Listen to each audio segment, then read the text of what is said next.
Adani Hindenburg मामले को लेकर कांग्रेस आज देश भर में प्रदर्शन कर रही है। देश भर के एलआईसी और एसबीआई के दफ्तर के सामने कार्यकर्ता सरकार के विरोध में एकजुट हुए हैं। आम जनता को फंसाना बंद करो, बंद करो, बंद करो। आम जनता को फंसाना बंद करो, बंद करो, बंद करो। जो लोन से अडानी ने जो गफला किया है बड़ा, हम सब आम जनता उसके कारण फंस चुके हैं।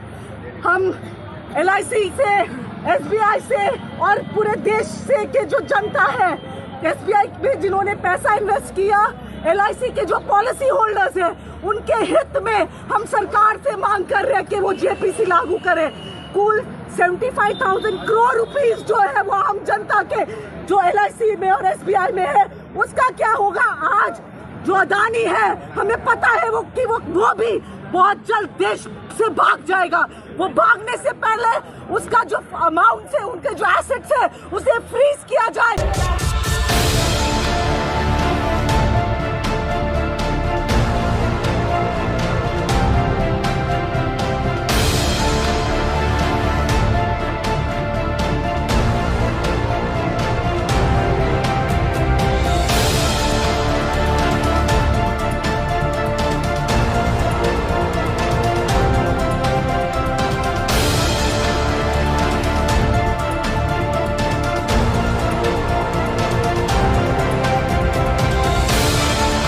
वहीं पुलिस द्वारा प्रदर्शनकारियों को हिरासत में लिया गया। उन्होंने आरोप लगाया कि ये व्यवहार अडानी के साथ होना चाहिए था, लेकिन ये व्यवहार हमारे साथ हो रहा है। यहाँ पर लोकतंत्र का गला घोटा जा रहा है। पुलिस किस तरीके का व्यवहार किया है? ये व्यवहार अडानी के साथ होने का था। ये व्यवहार जो चोर बाहर आया उसके साथ होने का था।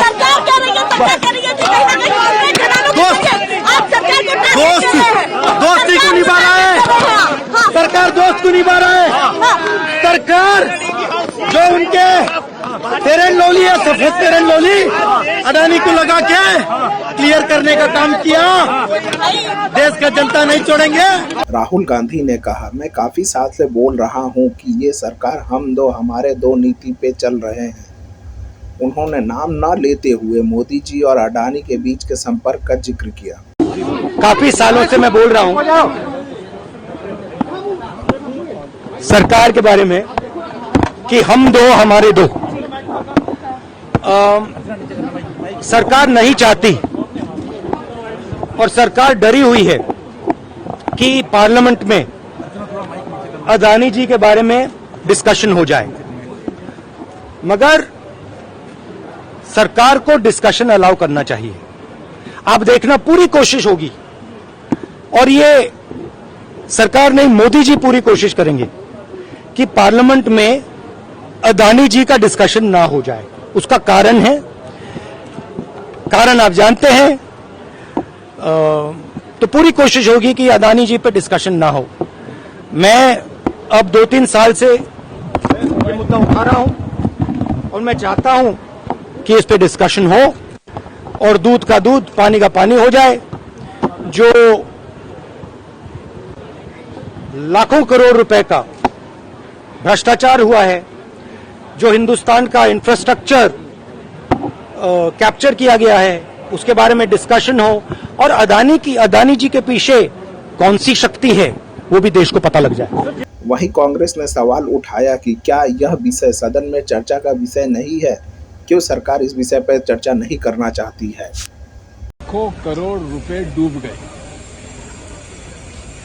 क्या ये विषय सदन में चर्चा लायक नहीं है?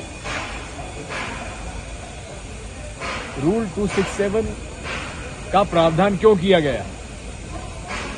जब पूरे देश में कोई न कोई एक ऐसी घटना हो जाए जिससे करोड़ों लोगों के जीवन और उनकी अर्थव्यवस्था पर प्रभाव पड़ता है, तो क्या ये रूल 267 में नहीं आता?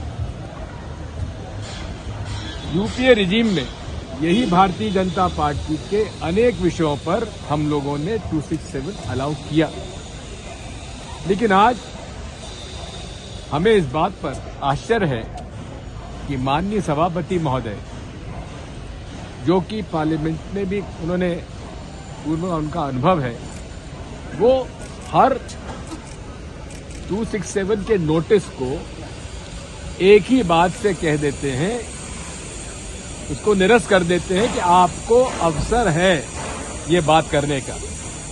लेकिन जैसे मेरे पूर्व मित्रों ने कहा कि राष्ट्रपति जी को धन्यवाद प्रस्ताव पर तो हम लोग अपनी बात कहना ही चाहते हैं, लेकिन हमें चाहिए उत्तर प्रधानमंत्री जी से इस प्रकरण में, जहां की लाखों करोड़ लोगों के अर्थव्यवस्था बिगड़ी है, उन्होंने करोड़ों रुपए खाए हैं, उनके खोए हैं। इसलिए इस पर चर्चा होनी ही चाहिए। और 17 राजनीतिक दलों ने मिलकर आज ये फिर तय किया है कि हमें केवल रूल 267 के अंतर्गत ही चर्चा करना है। अगर माननीय सभापति महोदय, हम जब 267 की मांग कर रहे हैं तो आप ही हमें बता दीजिए कि कैसे ऐसे विषय हैं जो कि 267 में एक्सेप्ट करेंगे। जैसा कि मेरे मित्र केशव राव जी ने कहा कि हमारे नोटिस में क्या गलती है, कहाँ खोट है, ये तो हम बता दीजिए। उसका उन्होंने पत्र लिखा, उसका भी उनको जवाब नहीं दिया। केवल एक व्यक्ति को, जो कि मोदी जी के संरक्षण में आज कहां से कहां पहुंचे हैं, उनको बचाने के लिए ये सारा खेल हो रहा है।